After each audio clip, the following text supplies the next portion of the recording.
Então, podemos começar. Tá bom. Antes de mais nada, eu queria agradecer o convite, né? Como a professora Laura disse, eu tenho uma relação acadêmica com o Rio Grande do Sul, é sempre bom retornar ao Rio Grande do Sul, mesmo que de forma remota, de modo que aceitar um convite desse, mais do que um prazer, é um motivo de alegria para mim, e sempre que me convidar, eu vou aceitar, sempre, né? Enfim, sobre a minha apresentação hoje, eu escolhi esse título, que é também o título do meu manuscrito que eu submeti recentemente, que é O Presente é a Chave do Futuro, né? E essa frase vem seguida de uma pergunta: o que o mar mais quente do mundo pode nos dizer sobre a evolução das espécies marinhas, né? A primeira parte desse título é uma brincadeira, eu digo que é uma brincadeira de bom gosto, com o pensamento uniformitarista de Charles Lyell, né, que fala que o presente é a chave do passado, de modo que se você entender os processos que acontecem no presente, provavelmente acontecia parecido no passado.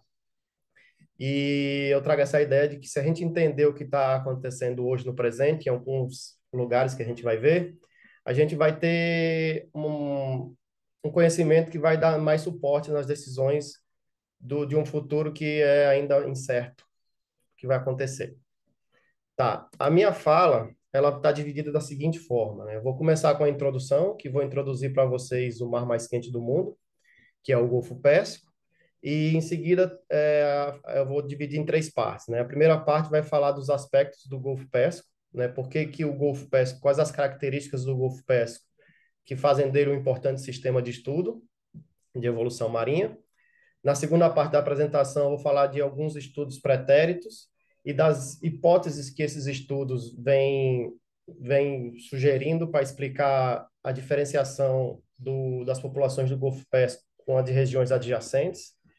E, finalmente, na terceira parte, eu vou falar, tá bom, dado esse conhecimento que a gente tem do Golfo Pérsico, qual pode ser o papel do Golfo Pérsico no futuro, nas decisões futuras que nós vamos ter.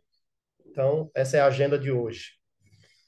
Como eu disse para vocês, vamos começar introduzindo o mar mais quente do mundo, que é o Golfo Pérsico. Eu acredito que dessa forma, né, mostrando a posição geográfica do Golfo Pérsico, é a forma mais didática da gente começar a falar da região. Vou dar um zoom aqui nesse mapa menorzinho. Pronto, aqui a gente vai ter o continente africano, na costa oeste o Oceano Atlântico, na costa leste o Oceano Índico, né? E o continente africano, ele faz um contato com o continente asiático nessa região, que é a região do Oriente Médio, né? Então, a gente vai ter aqui, já no continente asiático, a Península Arábica, né?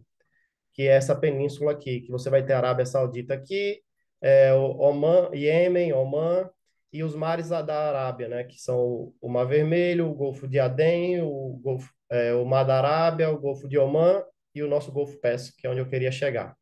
Então, esse é o contexto geográfico que se encontra o nosso sistema de estudo. E aqui, nesse slide, a gente vai dar um zoom na região, né? Então, você vê que é um corpo de água que tem uma conexão estreita com o mar aberto, né? Que é o Oceano Índico, através do Golfo de Omã, ou Mar de Omã. E é isso. Aqui é a região do Catar, Emirados Árabes Unidos, essa costa montanhosa aqui é a costa do Irã, essa região aqui é a Arábia Saudita. Então, esse é o Golfo Pérsico. Mas isso aqui a gente tem uma perspectiva de cima para baixo, né, do mapa. Ah, e aqui em cima na cabeça do Golfo Pérsico é interessante falar que isso aqui é os rios Tigres e Eufrates, que a gente estudou lá no ensino médio. Então a gente tem uma perspectiva de cima, né, através de um mapa, mas se a gente mergulhar no Golfo Pérsico, o que que a gente vai ver, né? Isso aqui é um ambiente recifal típico lá do Golfo Pérsico. Como você pode ver, pouca complexidade estrutural, né? O chão é todo flat e tem essas colônias de corais e algumas espécies de peixes. E é isso. Esse aqui é um ambiente recifal típico do Catar, por exemplo. Depois da nossa introdução, a gente vai entrar na primeira parte da apresentação, que são os aspectos que fazem do Golfo um importante sistema de estudo de evolução marinha, né? E o primeiro aspecto está relacionado à idade do Golfo. O Golfo é um ambiente pós-glacial e, portanto, é um ambiente muito jovem, né? Se a gente olhar esse mapa aqui, de 18 mil anos atrás, esses 18 mil anos atrás foi o auge da última glaciação. E durante o auge da última glaciação, o nível do mar ele era 120, 130 metros abaixo do nível que a gente tem hoje. E o Golfo Pérsico é uma região muito rasa. Quando o nível do mar baixou, o Golfo Pérsico ficou todo exposto, né? Secou e ficou todo exposto durante vários anos. 18 mil anos, se a gente vai agora para 12 mil anos, ó, dependendo da literatura, eles vão dizer que 14, 15 mil anos, o Estreito de Hormuz, que a gente viu naquela figura anterior, ele se abriu para a entrada de água do mar do Oceano Índico. Então, há 12 mil anos atrás, a gente já tinha um pouquinho de água aqui salgada na costa do Irã, que foi entrando mais água, 10 mil anos, 8 mil anos atrás. 8 mil anos atrás, a gente já tinha o Golfo praticamente preenchido, mas eu quero chamar a atenção para algumas regiões, por exemplo, aqui mesmo no Catar, ó, Bahrein, Catar, Emirados Árabes Unidos, essa região não foi completamente preenchida há 8 mil anos atrás. Provavelmente 3 a 6 mil anos atrás. Então, esses hábitats costeiros nessas regiões, eles não são muito antigos. Guarda essa informação. Então, o que que isso significa, né? Qual é, se é um mar jovem, isso indica que, primeiro, as espécies que a gente encontra dentro do Golfo é, na verdade, uma subamostragem das espécies que viviam aqui no Oceano Índico. Quando o Golfo encheu, uma subamostra dessas comunidades habitaram o Golfo Pérsico. Então, a relação que a gente, o interessante que a gente pode ver aqui é assim: se a gente for aqui e tiver uma espécie endêmica dentro do Golfo, quer dizer que essa espécie endêmica ela surgiu nos últimos 15 mil anos, 14 mil anos, porque o Golfo só foi formado nos últimos 14, 15 mil anos, pelo menos, né? E se você também fizer um trabalho de genética de população, pegar a população daqui de dentro e a população daqui de fora e fizer uma população genética e achar a diferença, essa diferença genética aconteceu nos últimos poucos milhares de anos. Então, esse é o primeiro aspecto que faz do Golfo um interessante sistema de estudo, né? O segundo aspecto, são três, né? Ele está relacionado às condições ambientais extremas. Eu botei essa figura aqui do Google Earth para a gente ver que o Golfo Pérsico está cercado de deserto, né? De áreas hiperáridas por todos, quase todos os lados. E essa conexão estreita com o oceano aberto. Então, o que é que vai acontecer aqui? Você tem uma região desértica, né, condições desérticas, e vai ter uma alta taxa de evaporação, principalmente no inverno. E você vai ter pouca precipitação, né? Além disso, você tem uma conexão estreita com o mar aberto, então a troca de água é limitada. Além disso, como a gente viu antes, o Golfo Pérsico ele é um mar raso. Então, todas essas características juntas fazem do Golfo que tem umas características de temperatura e salinidade extremas. Então, por exemplo, a salinidade, ela em mar aberto, tá? Não estou nem falando de região costeira. Ela pode variar de 40 a 45 PSU, e a temperatura no verão ela vai chegar a 36 graus e no inverno ela cai uns 20 graus e chega a 15. Uma variação de 20 graus de temperatura da água do mar. Mas 36 graus durante vários dias caracteriza o Golfo como o mar mais quente do mundo. E eu nem estou falando de eventos históricos, né? Se você tem ondas de calor históricos, por exemplo, na década de 60, na década de 90 e mais recentemente, né, que, por exemplo, causou a destruição de várias colônias de coral. Do ponto de vista da água fria no inverno, também teve eventos históricos que causaram a mortalidade de muitos peixes e corais, por exemplo, na década de 60 e de 80, que a água do mar chegou a 7 graus. A superfície da temperatura superficial da água chegou a 7 graus em Doha. Passando aqui para o próximo slide, a gente vai ter uma ideia de comparação entre o Golfo, né, da temperatura do Golfo, e do mar, que é logo adjacente ao Golfo, que é o Mar de Omã, que é esse mar aqui. Então, você tem o Golfo Pérsico, o Estreito de Hormuz, que separa os dois mares, e o Mar de Omã. Então, você tem essa imagem do verão como a temperatura no habitat adjacente ao Mar Pérsico, o Golfo Pérsico, já é totalmente diferente as condições de temperatura. E aqui eu vou mostrar uns resultados que são os resultados de Carla e de Laura, que elas vêm trabalhando no Golfo, na região de Mangue, lá do Catar. Carla, ela botou um dispositivo lá para medir a temperatura da água todos os dias, né? Todo dia ele coletava a temperatura. E se você for ver aqui, no pico do verão, na região de Mangue, região costeira aqui do Catar, ó, teve dias, não por muitos dias, mas teve alguns dias que a temperatura ultrapassou 40 graus, né? Daí você tem uma ideia de quão quente é o Golfo Pérsico. Só para vocês terem uma ideia, voltando aqui para 36 graus, Natal, aqui onde eu estou, é localizado entre 3, ou entre 4 e 5 graus de latitude, é 4,4, 4,7 graus de latitude sul, ou seja, uma região bem tropical. A temperatura da água aqui no verão do mar, ela é 28 graus, né? E as pessoas já acham um banho quentinho, o banho do mar aqui. Mas até então eu só falei das condições extremas naturais, né? Que causadas pela natureza, mas tem as condições ambientais que são extremas e as causas são humanas. Essa região do Golfo, nas últimas décadas, ela teve um crescimento urbano muito grande e pouco controlado, né? Então, você vê aqui nessa primeira imagem a vista de Doha lá, característica típica de Doha, né? E aí você vai ter 2003 e 2020, como foi esse crescimento urbano em regiões costeiras no Golfo Pérsico, né? Além disso, você vai ter centenas de plataformas de petróleo, de gás e petróleo dentro da bacia do Golfo, né? E esse outro mapa aqui na direita, ele vai mostrar uma das consequências desse crescimento urbano. Então, esse gráfico, ele mostra, na verdade, o produto que é rejeito do processo de dessalinização. Esse lado do Golfo aqui, que é o lado que compreende a Arábia Saudita, o Catar e os Emirados Árabes Unidos, ele não tem rios, né? Então, todo o acesso que tem água doce para abastecer as cidades é através de dessalinização. E essa dessalinização tem um rejeito, que é a água salobra, que é despejada no mar, né? Então, a gente tem aqui em verde o que já existe e em amarelo a perspectiva para os próximos anos, né? Enfim, uma importante consequência que eu queria falar para vocês aqui desse crescimento da urbanização das regiões costeiras do Golfo é a fragmentação de hábitats. No momento que você tem a construção de uma cidade como essa, você vai fragmentar hábitats, como, por exemplo, regiões de mangue, que estavam nas regiões costeiras, e regiões de praias que foram fragmentados por esse crescimento urbano. Então, além das condições naturais, você tem as condições extremas ambientais causadas pelas condições humanas. Pronto. Essa foi o terceiro aspecto que faz do Golfo um importante sistema de estudo, né? O terceiro aspecto é o fato de o Golfo ser um hábitat que está na periferia da distribuição de várias espécies. Então, você tem esse mapa mundi aqui, né? Essas linhas aqui, ó, M, N, J, são barreiras biogeográficas bem conhecidas. Essa região do triângulo aqui, que mostra a região da Indonésia,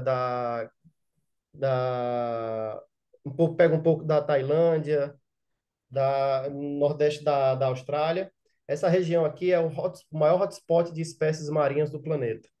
E se a gente olhar aqui, você pegar, quando você vai andando para a direita, para a esquerda, para cima e para baixo, o número de espécies vai diminuindo, que dá uma ideia de que essa região é uma região de origem de biodiversidade.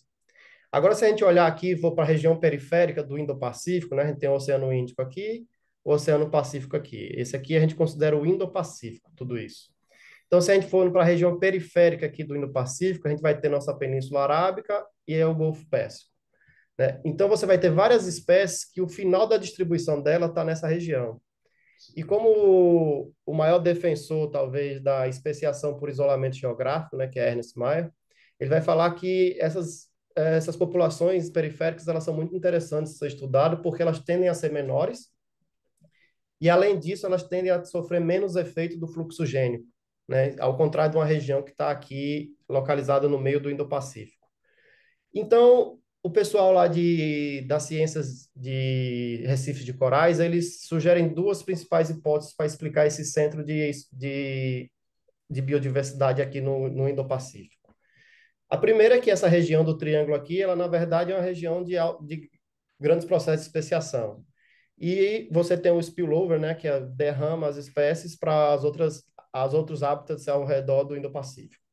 A outra hipótese é o contrário, né? Que essas regiões periféricas, na verdade, elas funcionam como incubadoras de espécies, e essa região do meio nada mais é do que uma região de interseção dessas espécies. Então, temos duas hipóteses, e que talvez o Golfo Pérsico aqui, como incubadora de espécies ou de variação genética das populações, ela teria um papel de destaque na segunda hipótese, né? Que está exportando biodiversidade para uma região central de interseção de biodiversidade. Quando você olha aqui, você vai ter algumas barreiras geográficas que separam o Golfo desse centro de biodiversidade, né? Além da distância física, né? Aqui você vai ter praticamente só areia que separa isso, não vai ter regiões de para fazer um stepping stone para chegar até lá. Então isso naturalmente é uma barreira geográfica, a distância. Você vai ter alguns eventos oceanográficos que funcionam como barreiras geográficas. Aqui você vai ter a Península Arábica, né, novamente, e alguns eventos oceanográficos que também servem de barreira para isolar o Golfo Pérsico aqui do resto do Oceano Índico. Então, o que é que você vai ter aqui na costa da Somália e na costa de Omã? Duas regiões de ressurgência muito forte, né? Eu não sei se todo mundo sabe que a ressurgência é um evento oceanográfico que traz a água fria que está lá embaixo, que ela é rica em nutrientes, para regiões da superfície, né? E você vai ter uma grande produtividade primária, mas também você vai criar uma barreira geográfica, porque você vai criar regiões de água muito fria. Então, para algumas espécies de larva, de peixe, de coral, isso funciona potencialmente como uma barreira fisiológica. Mas, enfim, então o Golfo está isolado dessas possíveis formas. Pronto. Essa foi a primeira parte da apresentação, que foi três características, três aspectos que fazem do Golfo um importante sistema de estudo de evolução marinha. A parte 2, eu vou falar dos trabalhos que já existem na região, alguns padrões que já foram observados e as hipóteses sobre os processos que têm causado essa diferenciação nessa região do Golfo, principalmente entre o Golfo e os mares adjacentes. Então, nessa primeira figura aqui, é uma figura, de novo aqui, ó, vou mostrar para vocês aqui a Península Arábica, né? Então, você vai ter o Mar Vermelho, o Golfo de Adem, o, é, o Mar da Arábia, o Golfo de Omã e o Golfo Pérsico. E aqui você vai ter a distribuição do endemismo, o percentual de endemismo. E aqui você vai ter quatro mapas que representam quatro grupos taxonômicos: coral, peixe, anelídeos e artrópodes. Então, você vê aqui, por exemplo, coral. Coral, existe muita espécie endêmica de coral no Mar Vermelho, mas não existe nenhuma espécie endêmica de coral no Golfo Pérsico. Né? Aqui a ilha de Socotra também tem um pouco de endemismos de espécie de coral. De peixe, já tem um certo grau de endemismo de peixe aqui na região do Golfo. E assim por diante, né? Para vocês verem como é que é o padrão de endemismo. E outro padrão, a gente falou de alguns padrões biogeográficos, agora os padrões filogeográficos. Se a gente pegar, por exemplo, esse aqui é um trabalho que a gente fez com essa espécie de coral, do gênero Acropora. A gente foi aqui dentro do Golfo, coletou algumas colônias, foi aqui fora do Golfo, na região adjacente, coletou algumas colônias, e fez uma análise para ver como é que estava a estrutura da população, e a gente viu que há uma estrutura da população, né? E essa estrutura da população coincide com a posição geográfica do Estreito de Hormuz. Então, você vai ter, além dos endemismos aqui de anelídeos, artrópodes e peixes, você aqui não mostra, é interessante essa informação, não tem nenhuma espécie endêmica de coral no Golfo. Mas se você fazer genética de população com as espécies de corais, os dois trabalhos que já existem mostram que existe uma diferenciação genética, apesar de nunca isso ter causado uma especiação propriamente dita. Então, você vai ter esse padrão filogeográfico dessas espécies de coral. Tá. É, como Carla falou, ah, no, apesar de eu ter saído da Qatar University, eu ainda faço alguns trabalhos de consultoria de genética de tartaruga. Aqui a gente usou um marcador genético que ele está espalhado por todo o genoma, né? Aqui a gente usou uma região do genoma, do DNA, que a gente sequenciou não, que a gente pegou no GenBank e fez essa análise de estrutura de população para a tartaruga de pente, que é uma tartaruga que acontece muito dentro do Golfo, né? E na região de Oman, na região adjacente ali.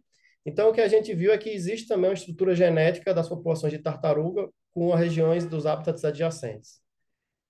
Já que com essa espécie de peixe aqui, que é o trabalho que a gente fez, não há estrutura. Se a gente der um zoom aqui, que é na região do Golfo Pérsico e do Golfo de Omã, não, isso aqui é uma população, deu um resultado de população pamítica, né? Não existe uma estruturação nessa região daqui. Mas existe em relação dessa região com o Mar Vermelho e com a costa leste da África. Enfim, assim como esse trabalho, alguns que é basicamente do nosso grupo, alguns outros trabalhos já foram feitos, né? E publicados. E no manuscrito que eu submeti recentemente, eu sintetizei esses resultados nessa tabela, que mostra o marcador genético, basicamente, e se houve uma estruturação da população de dentro do Golfo e de áreas adjacentes. É, uma coisa importante que é para falar aqui, eu botei os marcadores genéticos porque, por exemplo, a maioria dos trabalhos aqui, eles são feitos usando marcadores genéticos de pouca resolução. Então, são trabalhos que ainda, eu diria que precisa de um segundo trabalho para mostrar realmente que existe. Porque o que acontece que, devido às condições sociopolíticas, econômicas da região, né, tem várias regiões que sofrem embargos, os pesquisadores lá não têm muito acesso a muitas coisas, né? Então, eles pegam no GenBank, o que já existe no banco de dados genético, e fazem o trabalho com os dados que estão disponíveis, né? E muitas vezes esses trabalhos eles não têm resolução genética espacial adequada. Então, apesar de ter muitos trabalhos aqui, poucos trabalhos têm uma resolução boa o suficiente para a gente afirmar que existe diferenciação genética entre a população do Golfo e das regiões adjacentes. Então, eu falei um pouco dos padrões, né? O padrão biogeográfico, os padrões filogeográficos, né? Diferenciação entre as populações do Golfo e das regiões adjacentes, alguns casos de endemismo dentro do Golfo, e isso são os padrões, né? Os padrões de diferenciação. Mas você tem que, como é que essa diferenciação ocorreu, né? Quais são os processos de diferenciação? Eu dividi em duas grandes hipóteses, né? As hipóteses que têm relação com a seleção natural, né? Que vai ter relação com aquelas condições ambientais extremas dentro do Golfo, e as hipóteses naturais, que não têm relação com a seleção natural. Primeiro, vamos falar das hipóteses relacionadas à seleção natural. A gente tem aqui essa espécie de coral do gênero Platygyra, né, que é um coral cérebro, que tem uma distribuição bem abrangente dentro do Golfo e nas regiões adjacentes. E a gente tem um trabalho aqui de comparação genômica das populações do Golfo com as populações de fora do Golfo. Vou explicar esse gráfico aqui, ó. Nesse eixo X, ele está mostrando a região, a posição no genoma. Então, se você imaginar a metáfora do DNA como uma linha, né? Você vai ter ao longo dessa linha as posições, que está representada aqui pelo eixo X. E o eixo Y, ele mede uma distância genética, né? Por exemplo, nesse aqui de baixo você tem a diversidade nucleotídica. Então, em cada posição do genoma, ele vai medir uma distância genética. E o que que isso indica? Por exemplo, aí você vai ver esse trabalho que esse grupo lá de Abu Dhabi fez com essa espécie de coral. Ele pegou lá, coletou alguns indivíduos fora do Golfo, algumas colônias dentro do Golfo. Sequenciou o genoma de todo mundo, né? E alinhou. E foi vendo posição por posição a diferença. E aí eles estabelecem um limite. Se ultrapassar esse limite, a diferença genética nessa posição, né, que é o caso aqui dessa região laranja, indica que talvez é uma potencial região sob seleção natural. Né, que a seleção natural, apesar do fluxo gênico entre as populações de dentro e de fora, tem uma região, uma seleção natural que está marcando a região do genoma e está diferenciando isso. E esse trabalho fez isso e eles acharam que essa região ela está relacionada com a tolerância de temperatura das larvas, né? Eles usaram diferentes medidas de distância genética e acharam a mesma região e relacionada à tolerância termal das larvas. Associado a isso, também o mesmo grupo lá de Abu Dhabi, com a mesma espécie, fez um experimento muito simples, né? Aqui no eixo Y, a gente vai ter a taxa de sobrevivência das larvas, dos corais, e aqui no eixo X, a gente vai ter três tratamentos. Cada tratamento é uma temperatura diferente.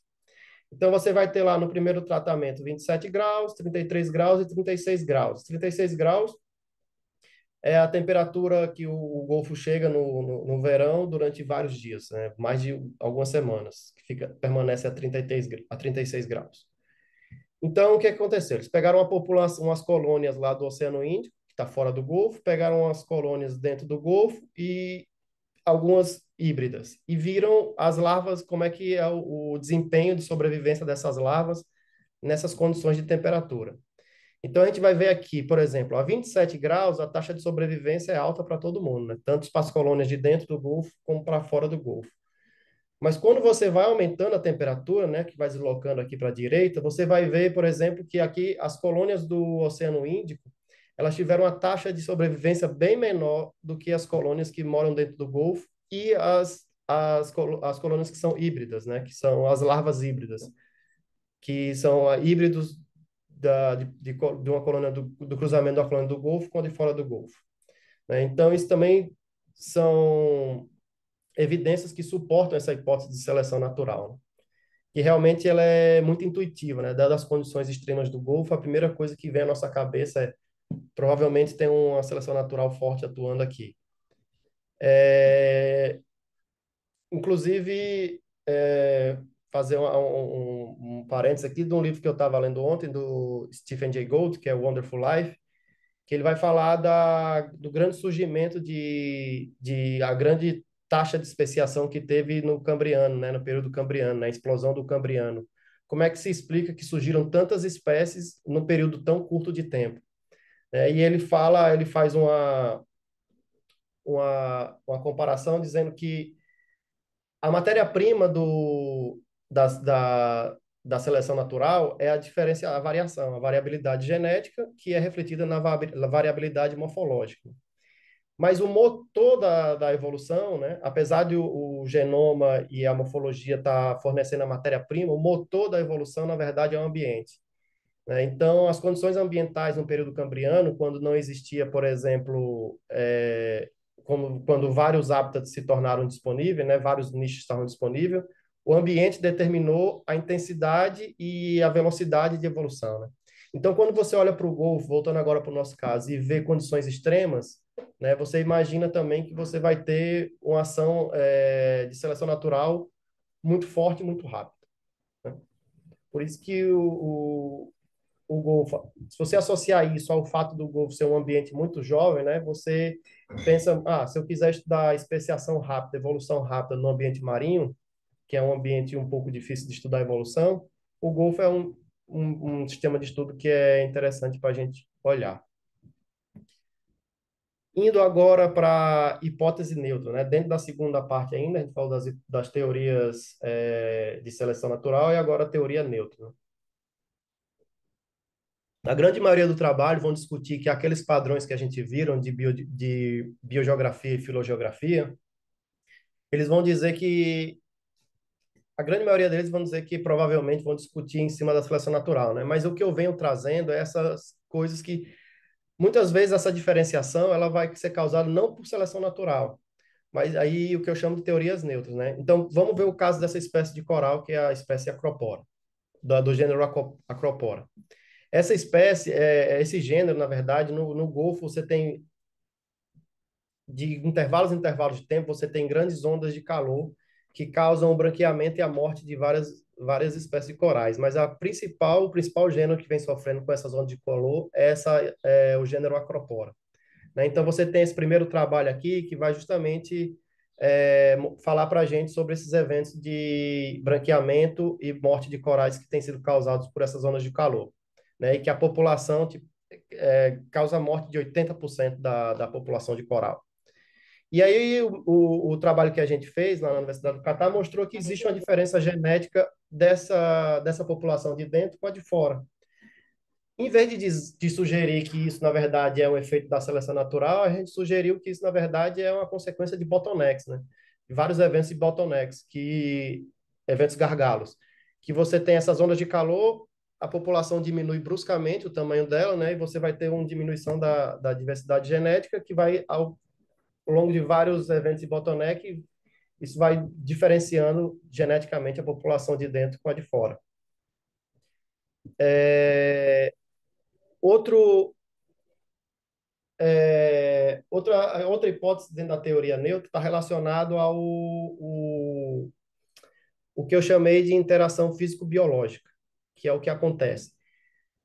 O isolamento reprodutivo da população de fora do Golfo com o de dentro do Golfo, ele está sendo causado, na verdade, por uma combinação de circulação oceanográfica, de característica do ambiente, né, que a gente chama de seascape, que é o que seria o que a gente chama de landscape em terra, a gente chama de seascape, né, que nada mais é a distribuição dos hábitats de corais, e o comportamento das larvas. Então, por exemplo, esse trabalho aqui que a gente fez, ele é uma simulação. Então, a ideia foi simples. A gente pegou os recifes de corais dentro do Golfo, vou dar um zoom aqui. Esses pontos vermelhos são os recifes de corais na região. Então, a gente pegou essas regiões de corais e liberou várias partículas virtuais na corrente marinha, né? Que essa corrente marinha a gente consegue obter de dados de satélite. E a gente simula o movimento delas. Então, a gente vai lá no inverno e no verão, libera várias partículas dentro do Golfo e vê se elas saem. Depois libera várias no ambiente adjacente e vê se elas entram, né? E um resultado interessante foi, por exemplo, aqui no Estreito de Hormuz, quando a larva ela não faz migração vertical, né, que ela vai pela superfície, tanto nas duas direções, né? Se você jogar as larvas no Golfo e ver se ela vai para o Mar de Omã e vice-versa, se ela não faz um comportamento que é o de comportamento de migração vertical, que é um comportamento normal de larvas no ambiente planctônico, essa permeabilidade, ou seja, essa passagem através do estreito, ela diminui. E aqui o caso mais extremo, por exemplo, acontece quando você, que é nesse caso aqui, que quando você, por exemplo, joga as espécies, joga a larva, que o cinza, né, de dentro do Mar de Omã e ela atravessa para o Golfo e ela faz migração vertical, ela encontra uma barreira geográfica. Porém, se você tem uma larva que é liberada dentro do Golfo e em direção ao Mar de Omã e faz migração vertical, não é problema para ela, não é uma barreira. Então, a hipótese neutra, resumindo tudo isso que eu quis dizer, é o seguinte: a combinação de corrente oceânica, característica da distribuição do hábitat e comportamento da larva, ela pode criar uma barreira de potenciais encontros reprodutivos entre as populações de dentro e de fora do Golfo, né? Não tem nada a ver com seleção natural.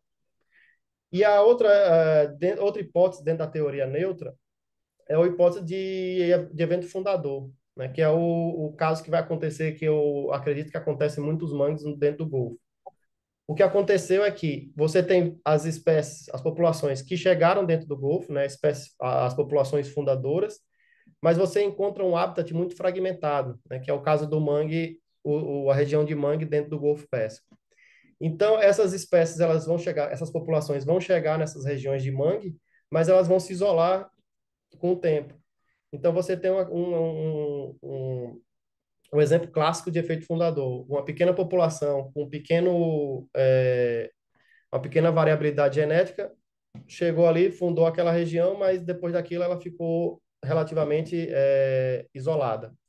Esse é o caso de uma espécie de camarão endêmico do Catar, né? Então, tem essa espécie de camarão que ela só acontece em mangues aqui do Catar, dessa região do Catar.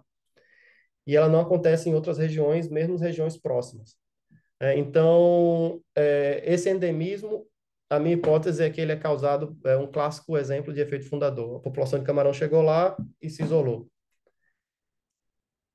Finalmente, chegamos à terceira parte da apresentação, né? Que é, dado esse entendimento que a gente tem do Golfo, né? Voltando lá para o título da apresentação, o que que o mar mais quente do mundo pode dizer sobre o futuro da evolução marinha e aqui a ideia de que o presente é a chave do futuro. E a gente vai ver isso aqui na parte 3. A primeira coisa que alguns autores sugerem é que quando a gente tiver, por exemplo, cenários de aquecimento global, de aquecimento da água, que as populações adjacentes ao Golfo não suportarem, o Golfo ele vai funcionar como exportador de larva para essas regiões adjacentes que sofreram com essas ondas de calor, né? Eu acho uma ideia válida, mas para a gente começar a considerar isso, a gente tem que responder essa pergunta aqui, que na verdade qual é o papel do Golfo na dinâmica de metapopulações no Oceano Índico, né? Esse trabalho aqui na verdade tem essa ideia de saber, tipo, o Golfo ele é um exportador de larvas ou ele é um receptor de larva, né? Ele é um source ou um sink habitat, né? E para você pensar que o Golfo ele vai ser importante no futuro de cenários de aquecimento global, exportando larva para regiões adjacentes, você tem que saber primeiro, na verdade, se o Golfo ele na verdade está retendo as larvas ou ele está exportando as larvas. Mas vale a pena a gente discutir essa ideia aqui. A outra ideia, que é um pouco mais polêmica, deixa eu até tomar uma água, é o transplante de corais para regiões fora do Golfo Pérsico que estão sofrendo com ondas de calor. Então, por exemplo, você vai lá nas Maldivas. Nas Maldivas, as últimas ondas de calor destruiu várias colônias de corais, né? E aí, qual é a ideia desse artigo? Ele discute a possibilidade de você pegar. Veja bem, não são espécies que existem no Golfo que não existem nas ilhas oceânicas lá do Índico, né? São espécies que já existem nos dois lugares, mas que geneticamente são populações diferentes. Você tem uma população dentro do Golfo que é adaptada às ondas de calor, e você tem a população lá nas Maldivas que não era adaptada e por isso a onda de calor veio. Então, qual é a ideia deles? Por que que a gente não pega essas colônias da mesma espécie que está no Golfo e começa a recuperar áreas que estão sendo degradadas por ondas de calor, né? Nas regiões próximas? Então, eles vão falar. E aqui eles mostram essa figura que ela é interessante. Então, eles vão aqui em várias regiões do mundo, essas 7 regiões aqui que estão representadas por essas linhas e esses números aqui ao lado da figura. Então, por exemplo, você vai lá na região de Daintree, que é na região lá de Queensland, na Austrália, na região Nordeste, 16 graus de latitude sul. E aí é importante eu falar que o branqueamento ele é causado não só pela alta temperatura, mas pelo muito tempo de exposição. Então, o gráfico aqui vai mostrar, ó, no eixo Y, tempo de exposição e temperatura média. Então, não é o fato de, ficou um dia em exposição, vai branquear. Não, são vários dias expostos a altas temperaturas, o coral branqueia. Então, ele vai ver que nessas regiões aqui, nessas 7, as populações, elas são muito mais susceptíveis, né? Elas branqueiam com menos tempo e menor temperatura. Ao contrário, se você for nessa linha mais externa aqui, ela representa as espécies do Golfo Pérsico. As espécies do Golfo Pérsico, elas estão adaptadas a maior temperatura e exposições de mais dias. Então, baseado nisso, aí você vai ter aqui a comparação que eles fazem. Regiões quentes, né? Como eu te falei, na região nordeste da Austrália, você vai ter a Bahamas, enfim. E eles trazem essa ideia. Vai ter cada vez mais ondas de calor, cada vez mais hábitats fora do Golfo vão ser destruídos, por que não levar essas colônias daqui para lá para restaurar essas regiões? Algumas alternativas estão sendo feitas dentro do Golfo, né? Eu estou com 37 minutos, eu vou correr um pouquinho para a gente ter mais tempo para discutir. Alguns trabalhos já vêm sendo feitos dentro do Golfo, né? Principalmente para recuperar as áreas que foram degradadas com aquele crescimento urbano desenfreado. Então, tem umas abordagens, por exemplo, rig to reefs. Essa abordagem nada mais é do que, em algum momento, as plataformas de petróleo que estão lá na região do Golfo vão parar de produzir.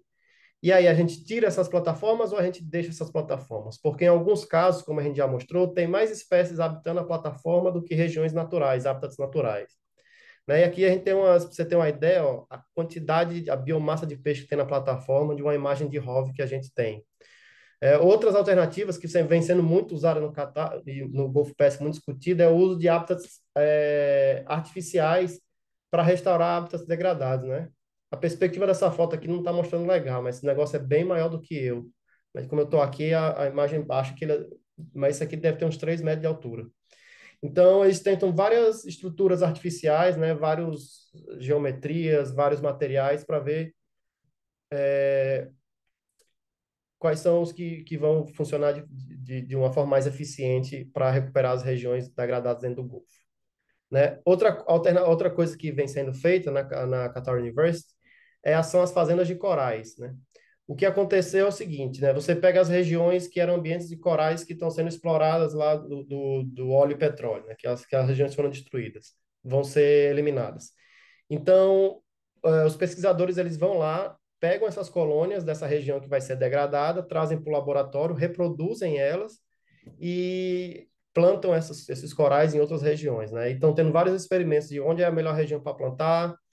Aqui é um laboratório que tem lá na Qatar University. Eu vou dar um zoom aqui nessa salinha preta que fica aqui no meio. Isso aqui é um lugar que eles simulam, mimetizam várias características do ambiente, tipo fase lunar, temperatura, salinidade, pH da água, de modo que uma espécie de coral que na natureza tem apenas uma desova por ano, aqui eles conseguem simular 2 desovas.